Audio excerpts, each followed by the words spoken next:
jeżdżę od 3 roku życia, bo pierwszy raz, gdy miałem 3 latka, to tata już mnie puścił bez żadnego trzymania na motorze. Wiemy, że dzieci dużo siedzą w domach, tak? Jednak ten sport, jaki to by nie był, czy to będzie motocyklowy, czy każdy inny, wyciągamy to dziecko i poznaje życie, tak? Spotyka się z innymi ludźmi, relacje na torach, to są później znajomości gdzieś tam w życiu. Tak jak obserwuję zawodników, no każdy jest inny, ale na pewno musi być zaangażowanie do tego wszystkiego chcieć, to i żeby to była jego pasja. Upadków miałem milion, ale taki jeden najgroźniejszy to miałem, jak miałem około 8 lat, 7, to właśnie miałem pęknięty obojczyk lewy, ale po 2 tygodniach już miałem prześwietlenie, było ok i już wsiadłem na motor. Przez sponsorów możemy się rozwijać, bo jeżeli ich nie będziemy mieli, nie możemy zainwestować w nowy sprzęt, nie możemy wyjechać do Hiszpanii, trenować z najszybszymi zawodnikami. Bez partnerów strategicznych ten program nie mógłby się odbyć. Trenda Group. Kompleksowe wsparcie dla biznesu w zakresie transakcji, sporów, podatków. Jak to ująć w słowa? Teksty na stronę, slogany reklamowe. Ostoja copywritingu. Cześć, witamy w Wywiadowni Gospodarczej. Przed nami dzisiaj wyjątkowy gość, być może będzie Waszą inspiracją. 10-letni mistrz Polski Mini GP, gdzie jeździ na 85-kilogramowym motocyklu, który rozpędza się, słuchajcie, do 120 km na godzinę. William, witamy Cię w programie. Dzień dobry. Cześć. Jest z nim też i Łukasz Forstner, tata Williama. Witamy Cię, Łukasz, cześć. Witam, dzień dobry. Okej, super. Słuchajcie, to będzie naprawdę całkiem niezły odcinek. Już nie mogę się doczekać pytań i odpowiedzi Williama. Przy wsparciu Łukasza zrobimy niezłe krzyżowe rozdanie.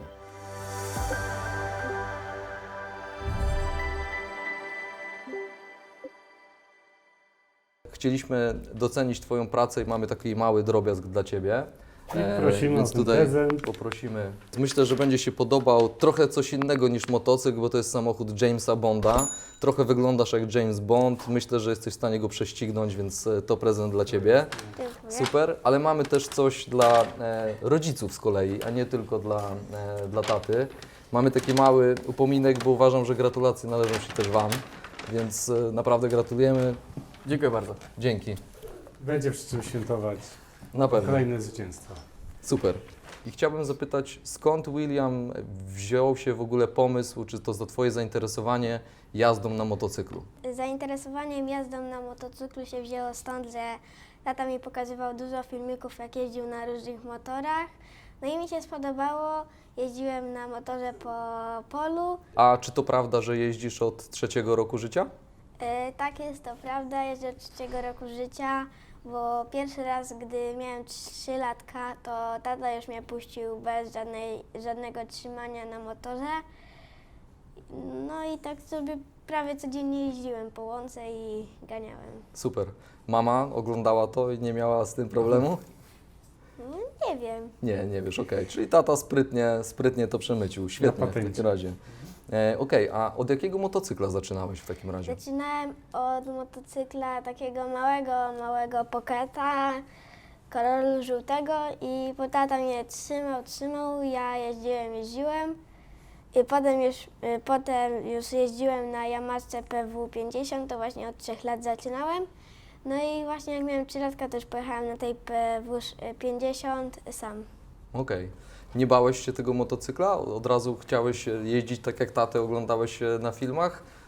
Czy miałeś jakieś opory, obawy, bałeś się tego, czy nie? No jak pewnie byłem mały, to się może czegoś bałem, ale teraz to raczej nie. Okej, a jakim obecnie motocyklem w takim razie jeździsz? Bo wtedy jeździłeś 50-centymetrowym, Tak. centymetrów sześciennych silnika, czyli to była Yamaha, a teraz? Teraz jeżdżę na owalu 160 GP0 o pojemności 160 cm czegoś tam. Sześciennych. Sześciennych. Okej. Super, no to już jest, słuchaj, dosyć duży silnik tak naprawdę. To jest ten motocykl, którym rozwijasz 120 km na godzinę, Tak. rozumiem, tak jak Cię zapowiadaliśmy. Ja mam pytanie, czy masz już jakiegoś idola wśród motocyklistów czy żużlowców, którego tak podpatrujesz? No poza tatą oczywiście. No, z motocyklistów to jest Marc Marquez, Czasami go tam oglądam właśnie na filmikach, czy na zdjęciach, czy nawet na wyścigach, a po stronie żużlowej jest to Bartosz Zmarzlik. Wow, czyli jednak z Gorzowa Wielkopolskiego, no Tak. i wielokrotny mistrz świata. Okej, Super. a jak to wygląda, jak codziennie trenujesz? W jaki sposób? Codziennie to trenuję, znaczy staram się codziennie, ale jakby jeszcze jest szkoła, a jak jest jakiś wolny dzień w tygodniu czy na weekend, to jedziemy właśnie do Starego Kisielina i trenujemy. Okej, a jak ten twój trening wygląda w ogóle? Trening wygląda tak, że ja się ubieram, tata rozgrzewa motor, grzeje opony, wyjeżdżam na tor, 2 kółka rozgrzewkowe, popatrzeć gdzie są plamy, czy woda, czy coś innego, jak na przykład jeszcze rano jest. A już po drugim kółku zaczynam się rozpędzać, no i tak po 15 minut jeżdżę. A czy poza jazdą na motocyklu, to w ramach treningu też masz jakieś inne ćwiczenia? Czy jazdę na rowerze, czy takie ogólnorozwojowe? No właśnie teraz w zimę mam 4 razy w tygodniu trenuję ze Stalą Gorzów i w czwartki jeszcze chodzę na boks. O, Super. no boks. A jeszcze jakieś inne dyscypliny Cię interesują? Czy właśnie ten boks też ma taką przyszłość? No boks to raczej nie ma przyszłości, po prostu tak chodzę tam, żeby się nauczyć tam różnych technik. A tak to jeszcze się interesuje crossem i różnymi innymi, co mają silnik. Super, czyli też inne dyscypliny czy rodzaje po prostu motocykli. Tak. No chyba Bartosz Zmarzlik też jeździ na crossie z tego, co się, No w co się zimę orientuje. właśnie ma też tor tam gdzieś na działce swojej, to właśnie w zimę tam rok temu byliśmy, to właśnie on też tam był, jeździliśmy cały dzień, a w tym roku jeszcze nie byliśmy, może pojedziemy. Mhm. Czyli co, miałeś możliwość spotkania już mistrza świata? A to tak, tam na krosie to już go tam widziałem nieraz. Znaczy na krosie to był mój nie wiem, który raz, który się widziałem, rozmawiałem, dałem mu cześć i coś. No masz trochę nad nim przewagę, jesteś lżejszy, więc szybciej możesz jechać niż on. Więc myślę, że trochę tak jest. Okej, a wolisz, słuchaj, jeździć bardziej na pitbike'u czy na żużlu? Lubię jeździć na tym i na tym. Mam 7 motorów w garażu, ale tak najbardziej to jestem rozjeżdżony jakby na pitbajkach. Więcej mam doświadczenia, więcej lat jeżdżę, a na żużlu jeżdżę dopiero 1 sezon Mhm. i mam mniej doświadczenia. Okej. A czy to doświadczenie z pitbike'a daje coś do jazdy na żużlu? Jest ci łatwiej niż innym kolegom, którzy nie mają doświadczeń takich jak Ty? Jest łatwiej, bo masz sprzęgło, wszystko, wyczucie z gazem. Czasami jak na asfalcie też w uślizgi się właśnie trenuje i to w żużlu też dużo pomogło, bo tam też się jedzie cały czas prawie w uślizgu. No właśnie, bo tam się jedzie cały czas w jedną stronę. No, w lewo. No właśnie, a tu jedziesz i w lewo, i w prawo tak naprawdę. Więc wydaje mi się, że masz umiejętności i skrętu w prawo i w lewo. To jak to się przekłada na żużel dla Ciebie? Jest ci dużo łatwiej? A może to jest Twoja ulubiona strona? Bo jest tak, że ktoś ma ulubioną stronę skręcania w lewo czy w prawo? Właśnie na asfalcie to pierwsze moje kolano jak zaliczyłem to była lewa strona, a prawą to się tak męczyłem, ale i dużo się wywracałem też, ale wymęczyłem i już jeżdżę na tym i na tym. A na żużlu to łatwiej się jeździ w lewo, bo w prawo się nie da, bo jest taki tutaj hak. Czyli jakbyś mógł podpowiedzieć naszym widzom i trochę też nam, co znaczy zaliczyć kolano? Czy to jest upadek, czy to jest po prostu pochylenie? Jakby, że musisz się w jakimś stopniu pochylić, wystawić kolano, bo jak będziesz trzymał kolano przy ramie czy tam przy błotnikach, to nie zejdziesz na kolano, bo możesz się wywalić, bo będzie za duży kąt przechylenia. A jak wystawisz te kolano, to właśnie dotykasz, jakby jest taki tu slider na kolanie, taki drewniany albo plastikowy i właśnie dotykasz nim i on się ściera i trzeba kupować czasami nowe. Super. No, oprócz kolana jeszcze jest. Łokieć. I jeszcze jak już masz opanowane kolano, to jakby będziesz chował trochę te kolano tak bardziej w stronę botnika, to jeszcze możesz wystawić łokieć i tak modno jakby zjechać i dotknąć też łokciem. I ten łokieć jest już bardziej zaawansowany, tak? Dla tych No bardziej tak. wprawionych, Tak, tak? to już trzeba troszeczkę pojeździć i mieć wyczuty ten motocykl, żeby w takim stopniu go pod takim kątem położyć na asfalcie, wyczuć ten zakręt, żeby Żeby nie poślizgnąć się żeby, tak naprawdę. żeby nie zalecieć uślizgu, tak, a jednocześnie, żeby tak dociążyć w przód motocykla, żeby po prostu ten zakręt pokonać szybko. No to są w ogóle dla mnie mega też ciekawe rzeczy od strony takiej technicznej, wiecie, no dla Was są te rzeczy zupełnie oczywiste i normalne, wręcz naturalne. Tak jak o tym opowiadasz, to widzę, że energii jest dużo i strasznie to lubisz chyba, co? No, lubię jeździć. Wszystko w sumie lubię, co ma gaz, ma silnik, co po prostu jeździ, nawet rowery czy tam hulajnogi elektryczne, normalne. Zastanawia mnie, bo jeździsz z numerem 912. Co oznacza dla Ciebie ten numer i dlaczego ten numer? 12 to jest mój rok urodzenia, czyli 2012, a 9 to po prostu się tak przytrafiło, bo nie było samej 12, a była wolna 912. Jest taki model 911, nie wiem czy to w tą stronę będzie Ale szło. blisko, Takiego słuchaj, prestiżu. marka świetna i właśnie budujesz kolejną świetną, także myślę, że idziemy w tym kierunku. Czy od początku chciałeś jeździć na żużlu? Bo teraz no, przede wszystkim zdobywasz nagrody, jesteś mistrzem Polski tego PIT GP, jeszcze raz, Mini GP. Mini GP.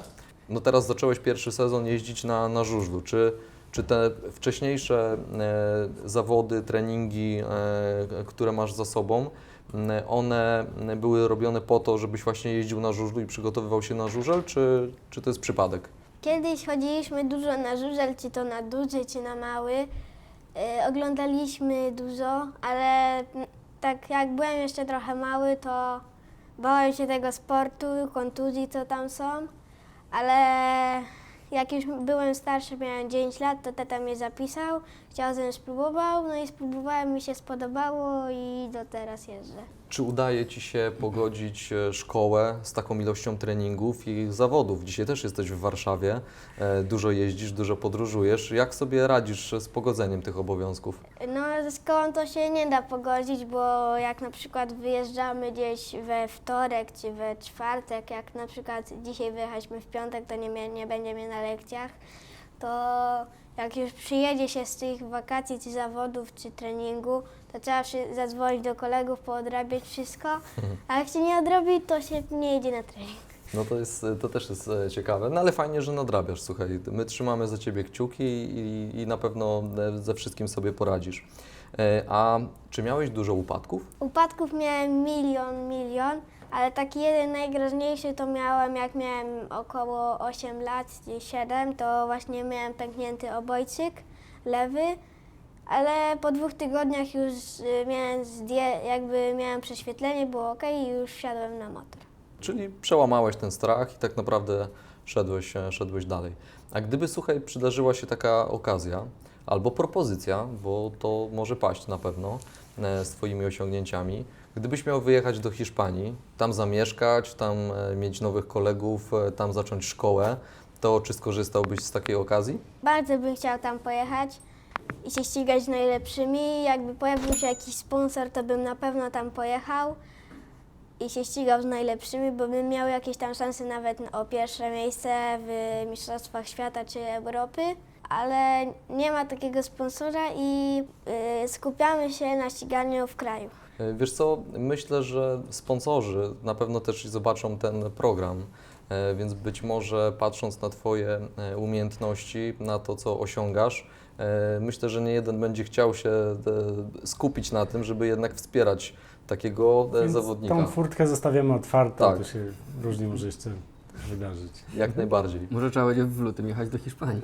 Może tak być. I tu muszę Ci powiedzieć, mam brata, który jest zakochany w Hiszpanii, chciałby też tam mieszkać. On zawsze jest raczej za Realem i bardziej piłkarsko niż motocyklowo, ale tu na pewno już na dzień dobry Cię polubi, jeśli tak Cię ciągnie do Hiszpanii. Ale mam wrażenie, że tata też się uśmiecha, więc chyba ta pogoda rodzicom też odpowiada, mam wrażenie.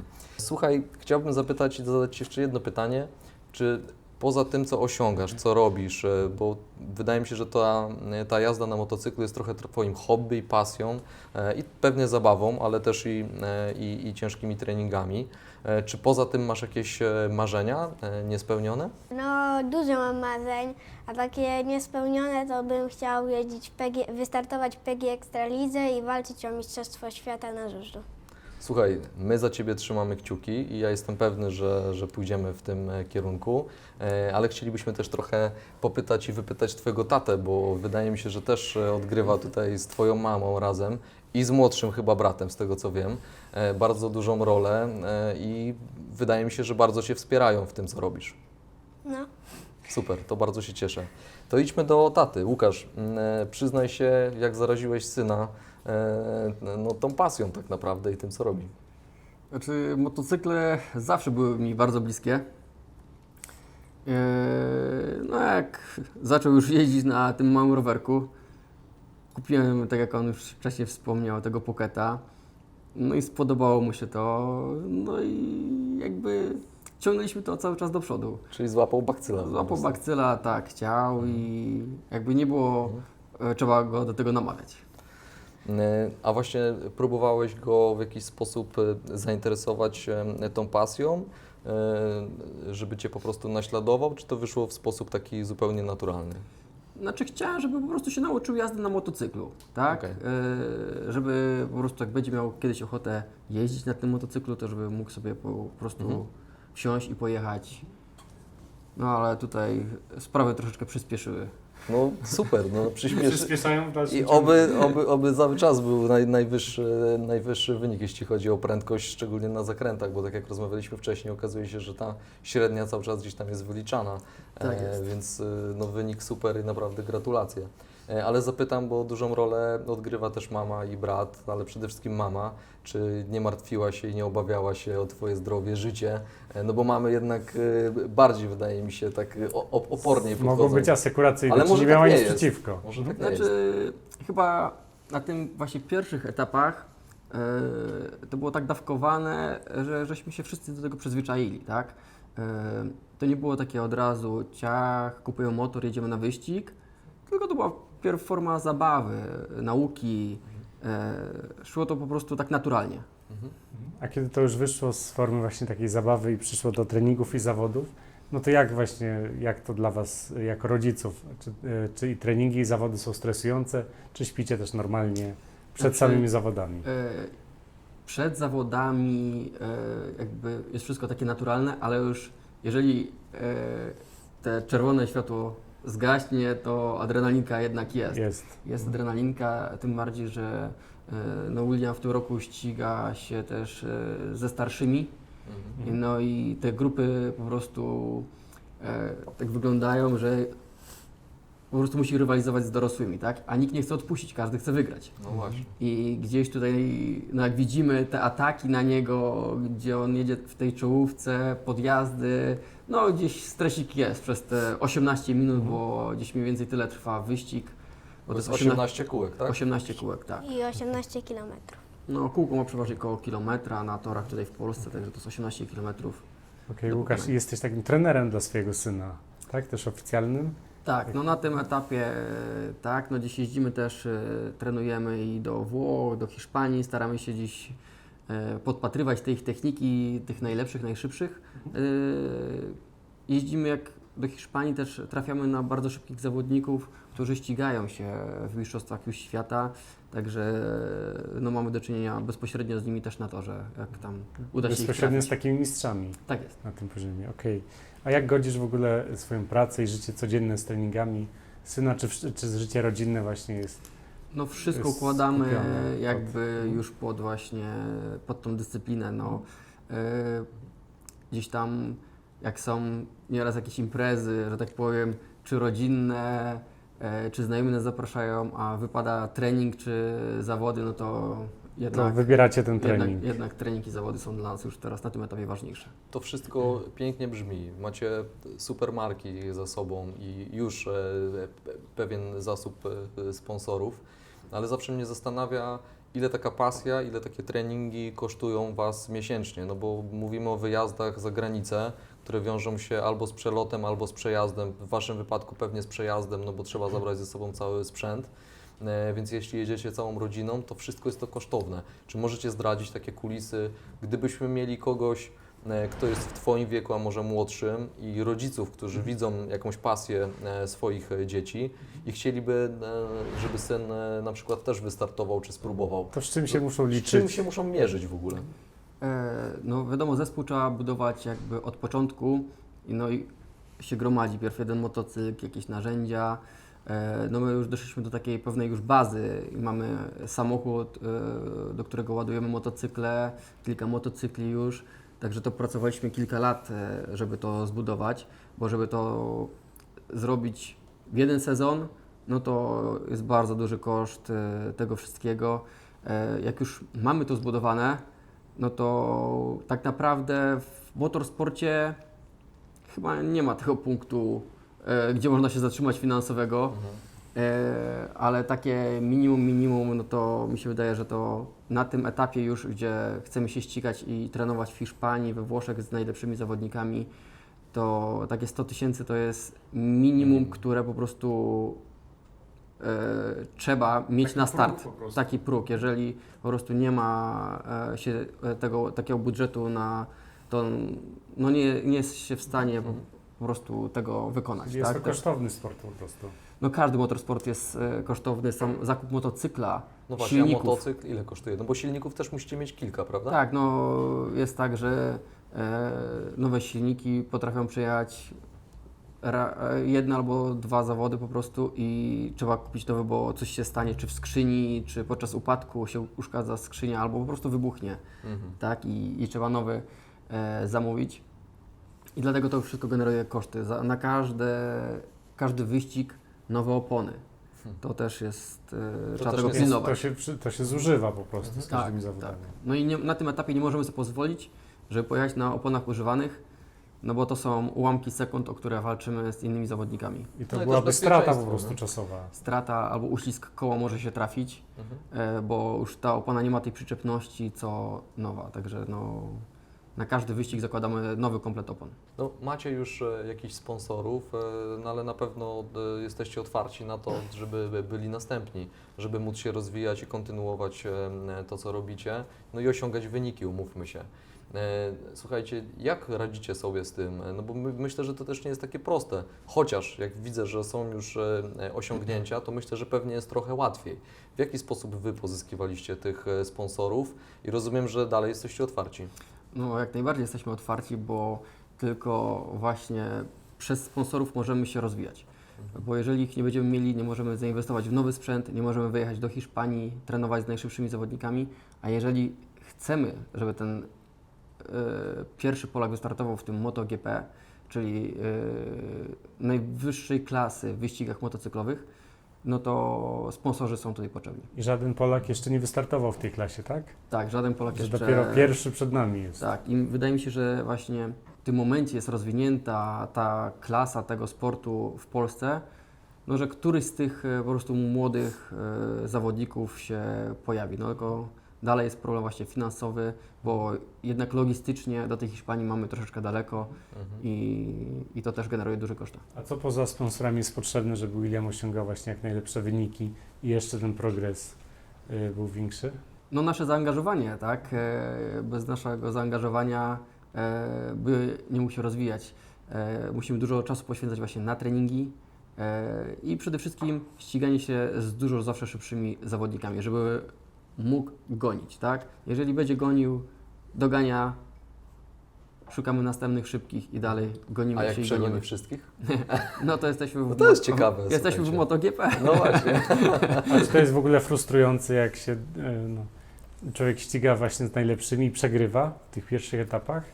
Znaczy chyba nie, no bo to patrząc nawet na obecnych mistrzów świata, oni też przegrywają. No, zawsze gdzieś mamy słabszy dzień dziś i ten sprzęt nieraz zawiedzie, mechanicy coś źle dobiorą. To jest cały zespół musi grać, nie? To nie ma tylko tak, że zawodnik na co po prostu go posadzimy, to będzie na wszystkim zdobywał mistrzostwa, tak? Musi to po prostu zagrać wszystkie tryby. A czy z Waszych doświadczeń w ogóle opłaca się inwestować właśnie w taką pasję dziecka? No tutaj chyba odpowiedź jest taka twierdząca, no bo też syn już osiąga wyniki. Moim zdaniem tak, na dzień dzisiejszy wiemy, że dzieci dużo siedzą w domach, tak? jednak ten sport, jaki to by nie był, czy to będzie motocyklowy, czy każdy inny, wyciągamy to dziecko i poznaje życie, tak? Spotyka się z innymi ludźmi, relacje na torach, to są później znajomości gdzieś tam w życiu, bo to, że dzisiaj się spotkali, mogą po 15-20 latach się spotkać w ogóle w innym kontekście, jakimś biznesowym. Dokładnie. I no wiadomo, im więcej poznajemy ludzi, to jest na plus. I nie nauczą się tego online ani przez internet. Tak, dokładnie. No i to jest to właśnie, że poznają też dużo tej fizyki, tak? No, podczas tego ścigania. Wiedzą, jak te motocykle się zachowują. Czyli w życiu później, jak będą jeździć nawet na ulicach, wiedzą, jak to się wszystko I to zachowuje. jest cenniejsza fizyka niż fizyka szkolna. zwykle Dokładnie, sobie. dokładnie. tak. Tego no, nie da się nauczyć w ławce, Nie w da się. szkole. Rozmawiamy tutaj o tym, że jeździcie też i w Hiszpanii, są Włochy. A jak, William, sobie radzisz z językiem? Czy językowo, no bo poznajesz nowych kolegów, nowe znajomości. Czy ten język jest dla Ciebie jakąś przeszkodą? Mówisz po angielsku, czy po polsku, po hiszpańsku? Jak się z nimi porozumiewasz? No, po polsku mówię, po angielsku też coś próbuję, bo chodzę też w tygodniu jeden raz na angielski i się uczę, żeby właśnie dogadać się w innym kraju, czy to w Hiszpanii, czy we Włoszech. To myślę, że jest bardzo dobry kierunek, bo to Ci ułatwi ze wszystkim pracę. Ale chciałbym zapytać jeszcze, Łukasz, Ciebie, Williama może też, bo ciekawi nas to, jak się, zanim się zacznie taki wyścig, jak się do tego wyścigu przygotowujecie, czy kaski muszą mieć jakąś licencję, czy ten motocykl jest przez kogoś sprawdzany, jak to wygląda od strony kuchni takiej? No, od strony kuchni no, wszystko musi być technicznie sprawne. Przed każdym wyścigiem są odbiory techniczne, jest sprawdzany kask, kombinezon. Kaski muszą być z homologacją, nie mogą być też uszkodzone. Jeżeli brały udział w wypadku zawodnik i kask jest uszkodzony, to on już się nie nadaje do wyścigu. Trzeba mieć w zapasie drugi też kask. Tak? Motocykle przechodzą odbiór techniczny, są sprawdzane hamulce, zawieszenie, czy nie ma żadnych luzów. I musi być wszystko według regulaminu. Nie ma czegoś takiego, że każdy po prostu robi pod siebie, tak? Są jakieś tam minimalne pole manewru, ale to jest naprawdę bardzo minimalne wszystko. W kuluarach rozmawialiśmy też o tym, jak dobrać oponę do pogody. Jaka pogoda jest najbardziej właśnie wymagająca? Że wcale nie taki rzęsisty deszcz. Najbardziej wymagająca właśnie jest pogoda taka, jak wisi chmura w powietrzu i nie wiadomo, jak zawodnika przygotować. Czy wsyłamy go na slickach, ryzykujemy, czy wysyłamy go na oponach typu wet, czyli deszczówkach, popularnie zwanych. Wety są lepsze jak pada, nie może być tor przesychający. Jak wysyłamy go na slickach, a mamy ryzyko deszczu, znowu zacznie kropić, nie ma szans po prostu na bezpiecznie dojechanie do mety. Okay. No to właśnie musi zespół cały grać i Podjąć decyzję. podjąć co decyzję, zrobić. tak. Czasami jest to taki troszeczkę totolotek. Jak wisi chmura w powietrzu, jak to mówię, bo jak pada, no to mamy czystą sytuację, deszczówki, jedziemy, tak? To czy są na przykład takie 3 cechy, które mógłbyś wymienić, albo chociaż jedną, ale najlepiej 3, które musiałby mieć czy musi mieć młody zawodnik do tego, żeby osiągać sukcesy, tak jak William? No musi mieć to coś po prostu, tak?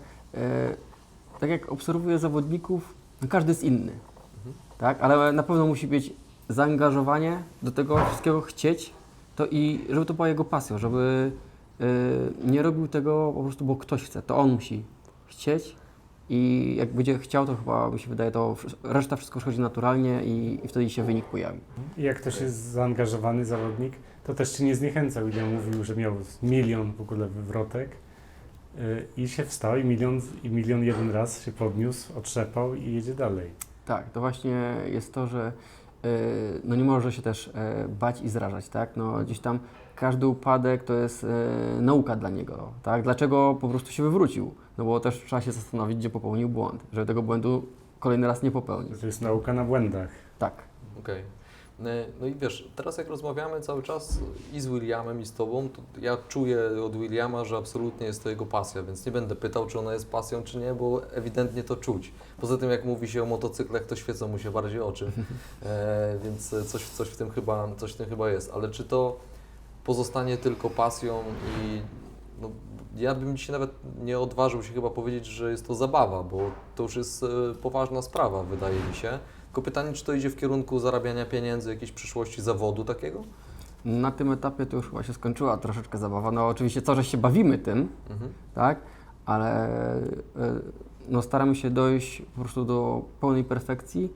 No i jak będzie miał po prostu ochotę z tego, chcemy po prostu tak go wyszkolić, żeby no właśnie jak będzie tym, tak jak powiedział, marzenie, żeby się spełnił mistrzem świata, żeby mógł z tego po prostu czerpać radość i też no życie, no bo to jest już sport, no to jakby zawód, tak, jego już później będzie.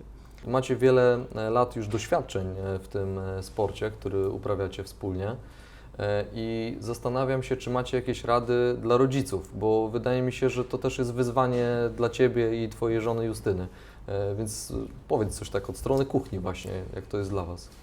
No na pewno trzeba się bardzo mocno w to zaangażować właśnie całą rodziną, bo to nie jest tylko praca ojciec, syn, tylko no całej rodziny, tak? Także jak ktoś decyduje się na taką ścieżkę, że tak powiem, zawodową dziecka swojego, czy to jest sport motocyklowy, czy każdy inny, tak? To się łączy wyjazdy weekendowe, tygodniowe, szkolenia, no to musi cała rodzina po prostu być w to zaangażowana. Nie da się jakby w pojedynkę tego pokonać. Tak, zbliżając się do końca, to czego Wam życzyć na przyszłość? No co chyba... Przyczepności. Przyczepności i wyników. Bo chyba to jest najważniejsze. No i... Bezpieczeństwa. No też, bezpieczeństwa i trochę też szczęścia, no bo nie można ukrywać, że w tym sporcie trochę też szczęścia Też ma znaczenie. Tak, też ma znaczenie troszeczkę. A jakie są różnice właśnie pomiędzy pierwszym a drugim zawodnikiem? Bo już kwestia szczęścia to czasami jest ułamek sekundy pewnie. Tak, to są nieraz 2-3 miejsca po przecinku sekundy. To właśnie mówimy o tym szczęściu, właśnie wyjście z tego zakrętu czasami.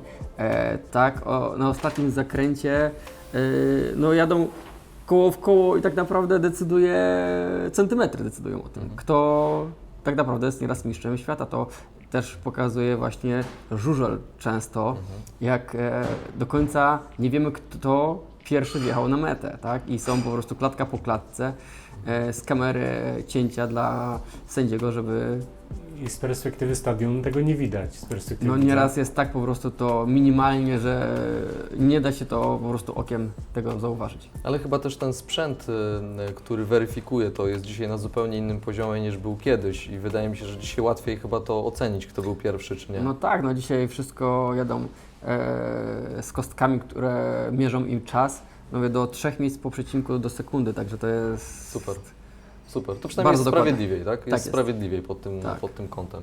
Zanim zaprosimy Was do subskrybowania naszego kanału, żebyście mogli oglądać takich mistrzów Polski w wieku 10 lat, którzy jeżdżą od 3 roku życia, to chciałbym jeszcze na koniec poprosić Was o to, żebyście coś powiedzieli, co tutaj mamy, bo wydaje mi się, że to jest właśnie wyróżnienie za mistrza Polski, tak?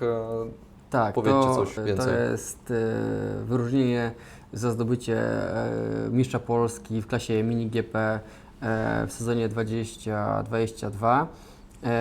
Jest to takie symboliczne. Za chwilę pokażemy Wam, pokażemy Wam za chwilę puchar, którego nie dało się tutaj wnieść nawet w 4 osoby, więc pokażemy go na zdjęciu, który się za chwilę wyświetli z gali, na której byliście panowie. Tak, w gali PZ Motu, gdzie został wręczony oficjalnie puchar mistrza Polski.